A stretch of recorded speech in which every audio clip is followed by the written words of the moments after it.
Once upon a time, in a small village nestled between rolling hills and a sparkling river, there lived an old woodcarver named Geppetto. He was a kind and gentle man who spent his days crafting beautiful wooden toys and trinkets for the children of the village. But despite the happiness his creations brought to others, Geppetto felt lonely. He longed for a child of his own to share his love and home with. One night, as the moonlight streamed through the windows of his little workshop, Geppetto carved a puppet from a sturdy piece of pine wood. "I shall name him Pinocchio," he mused, admiring the puppet's mischievous grin. As a final touch, Geppetto painted the puppet's eyes deep blue, just like the ocean he dreamt of visiting someday. As the clock struck midnight, a strange thing happened. A shimmering light filled the room, and a beautiful blue fairy appeared before Geppetto. "Brave Geppetto," she said kindly, "you have filled the hearts of many with joy. As a reward, your wish shall be granted." With a wave of her wand, she brought Pinocchio to life. The puppet blinked once, twice, then sprang to his feet, dancing around the room. Geppetto was overjoyed. "Pinocchio, my son, you are alive," he cried, scooping up the lively puppet into his arms. The blue fairy smiled warmly and advised Pinocchio, "Be good, brave, and honest, and you shall become a real boy someday." With that, she vanished into the moonlight.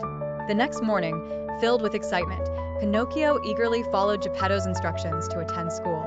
But the world was a big and confusing place, and Pinocchio, being curious and somewhat naive, found himself easily distracted. Instead of going to school, he encountered two sly tricksters, a fox and a cat, who convinced him that he could grow rich by planting a coin in the field of miracles. Trusting their words, Pinocchio handed over his coin and found himself deeper and deeper into trouble. As he pursued his adventures, he encountered many strange and curious beings, including a kind-hearted cricket who tried to steer him back to the right path, and a gentle blue fairy who forgave him time and time again. However, Pinocchio struggled with his tendency to tell tales. Each time he lied, his wooden nose grew longer and longer. Though at first, it felt like a silly inconvenience, it soon became a constant reminder of why honesty mattered so much more. One day, in a moment of true bravery, Pinocchio tried to save Geppetto, who had been swallowed by a giant whale while searching for him. Together, they escaped the belly of the whale with Pinocchio's cleverness and Geppetto's courage.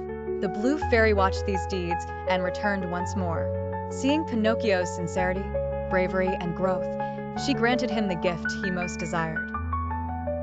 With a sparkle of her wand, she turned Pinocchio into a real boy, with flesh as soft as any child.